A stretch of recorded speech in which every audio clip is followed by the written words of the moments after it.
First and Second Ladies, the Right Honourable Speaker of Parliament, Her Ladyship, the Chief Justice,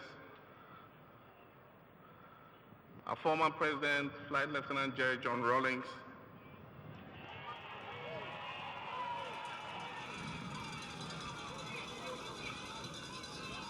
members of the Council of State,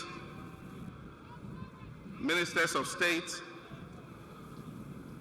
honorable members of Parliament, members of the Diplomatic Corps, religious and traditional leaders, members of the security services, contingent of school children on parade, my fellow citizens, countrymen and women.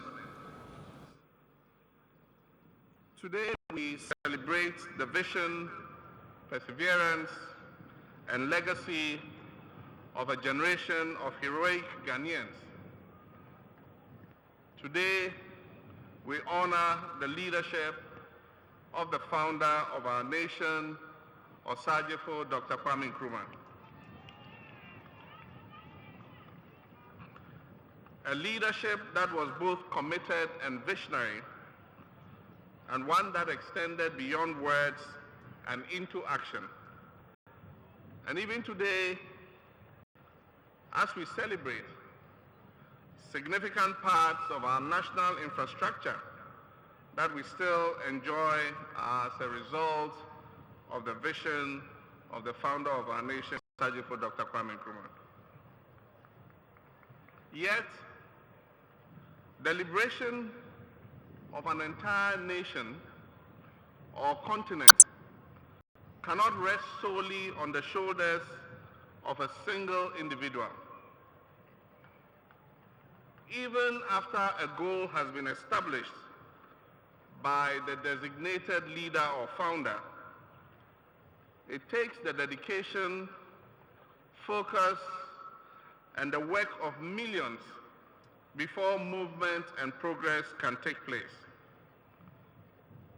Today we remember those millions, all of our fathers and mothers who organized and sacrificed, the millions of brave men and women who fought and died to give this country, and indeed all of Africa, freedom from colonial domination and repression. Some of them have been recognized. Their names and faces are on our national monuments and on our currency. A greater number of them, however, will most likely remain faceless and nameless. But the people that made up those millions, those men, women who stood for our liberation, were our grandfathers and our grandmothers. They were our uncles and our aunties. They were our mothers and our fathers. Indeed, they were our sisters and our brothers. It is because of the courage, self-determination, and dignity that they displayed that we stand here today on this occasion to celebrate the 56th year as a nation, independent and free. In order to make this country free, it took not only the desire for freedom, it also took the willingness from each and every citizen to play their part.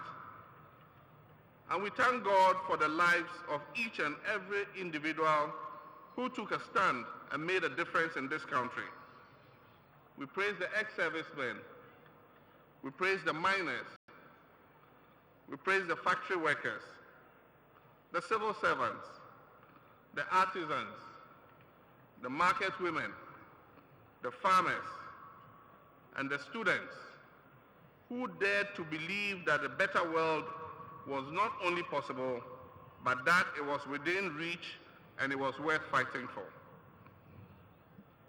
Our forefathers and mothers fought to build one united nation of Ghanaians out of our various ethnic cleavages, clans, religions, and professions. They did so based on the understanding that with equality, comes ever-expanding opportunity to create access for all to the various avenues of well-being and prosperity, and that with equality comes appropriate social protection for the vulnerable as well as for the downtrodden. Our forefathers and mothers fought for our independence in order that we shall use the wealth of our nation, its impressive store of human resources, its abundant natural resource, its royal and cultural history, not for the benefit of any one person or group of people representing just the few, but for the betterment of the many, of our entire nation, especially our children and grandchildren and those yet unborn. It will be simple to just acknowledge on this day of celebration that they bequeathed us this lovely country, and in so doing also offered us an important place in world history. But the legacy they have left us is more sacred than that. We are each and every one of us the answer to the hopes and prayers of our forefathers and mothers. They wanted Ghana to succeed, and I'm all but certain they prayed that we would make it a nation whose place of greatness in the world would be timeless and meaningful and not temporary and mediocre. Independence brought with it many prospects and opportunities, but it also brought with it many responsibilities. Our first president, Osagyefo Dr. Kwame Nkrumah, was well aware of this. In the address he gave on that fateful day 56 years ago, he fully acknowledged both the prospects and the responsibilities involved in the achievement of independence. He admonished us, each and every one of us, to strive at all times to use whatever abilities and advantages were at our disposal to increase the prosperity of our country. Today, 56 years have passed since Osagyefo Dr. Kwame Nkrumah delivered that address. But I wish to echo the same sentiment. I wish to pledge once more that in my first term as President of this Republic, I'll make full use of the advantages of our country to increase our prosperity. It is still true today, as it was during our independence years, that the vision could be an individual's, but it will take the millions acting in concert to bring that vision to reality. I wish to invite you once more to join me in this venture of nation building by also pledging to believe, to sacrifice, and to work for the betterment of our nation Ghana.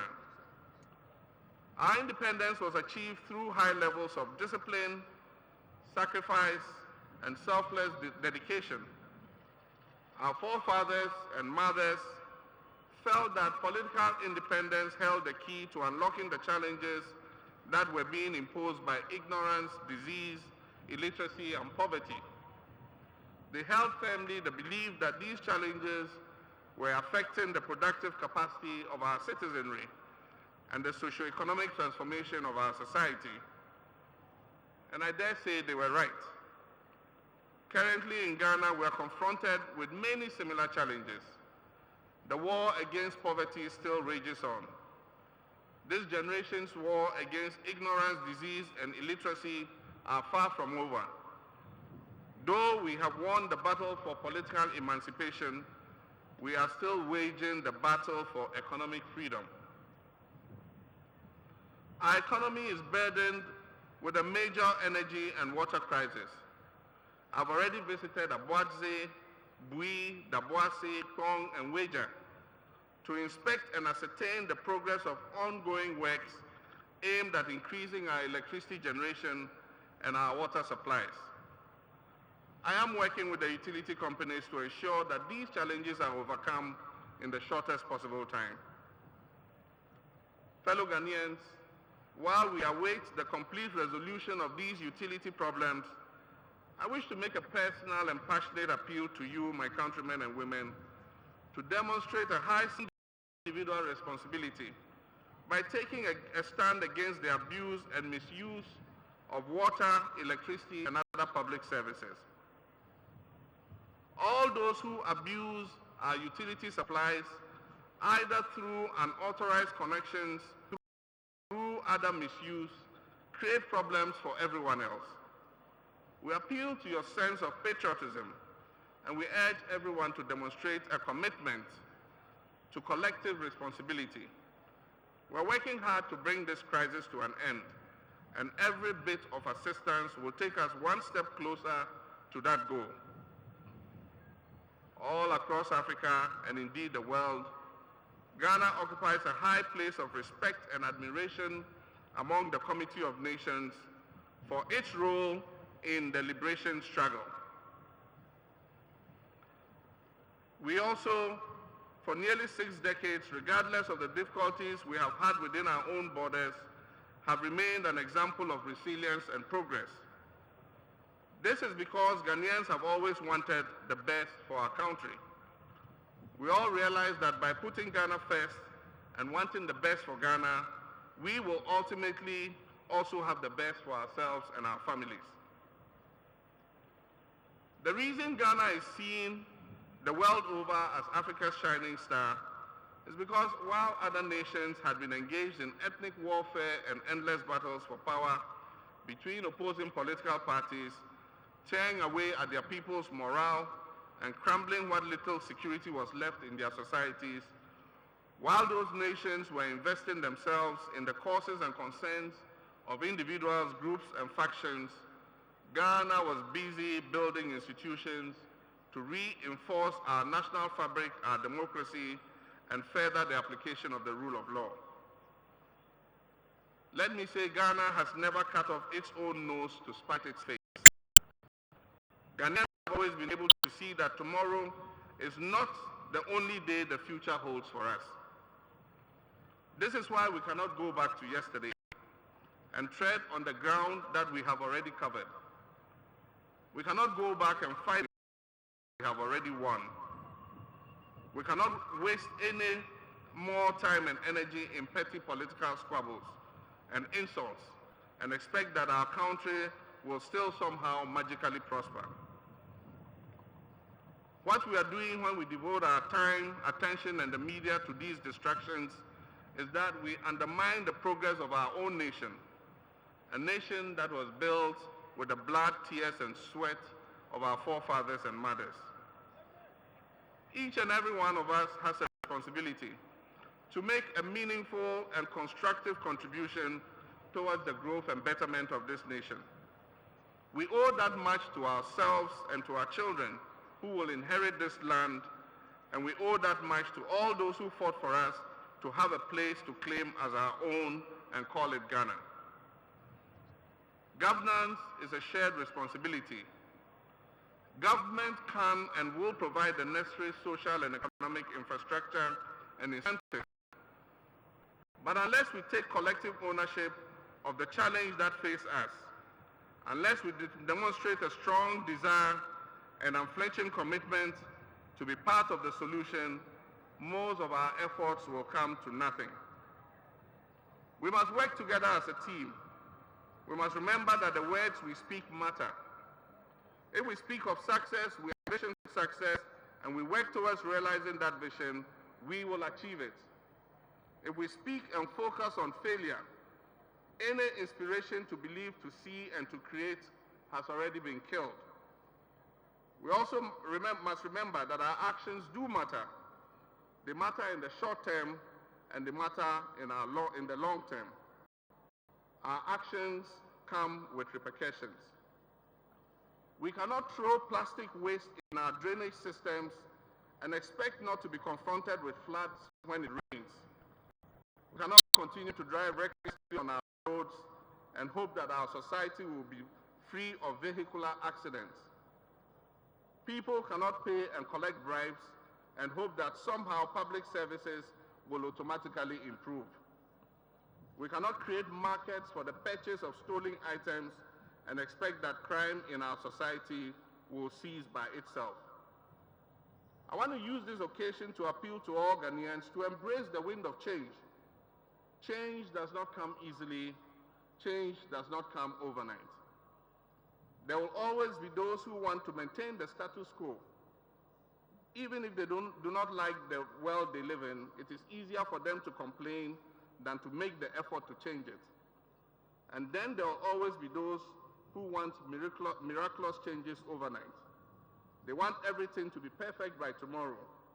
And when it is not, they decide that they are already bored with the whole process and want no more part of it. But the change we seek is one that is intended to make our nation a better place for all of us. Today is a day to celebrate Ghana and to celebrate ourselves as Ghanaians. Today is a time to feel proud and express love for everyone and everything that has brought us this far. Today is also a time to ask ourselves, where do we want to go from here, and how do we get there? I urge all of you to reflect on how you will want to be remembered by our next generation. It does not matter who you are, where you come from, who your parents were, what you do right now, and what your position in society is. You have something to offer that will help move this country forward to its next anniversary. It might be just a little change in your attitude to work. It might be an offer of help, however small, to others who need it. It might be the act of mobilizing for community action or volunteering at a hospital or a clinic. And every contribution towards progressive change is welcome. No offer of service is too small or too big to make the necessary impact. No single individual is too big or too small to be a part of this process. This is who we are and what we do as Ghanaians. It is nothing new. This is who we've always been and what we will always do as Ghanaians, which is why we celebrate today and give praise and gratitude to those who came before us. This call to national duty is appropriately captured in the second stanza of our national anthem. We are used to singing just the first stanza, which urges us to fearless honesty and humility. The second stanza urges us to service for our nation. And it goes like this. Hail to thy name, O Ghana. To thee we make our solemn vow, steadfast to build together a nation strong in unity, with our gifts of mind and strength of arm, whether night or day, in the midst of storm, in every need, whatever the call may be, to serve thee, Ghana, now and evermore.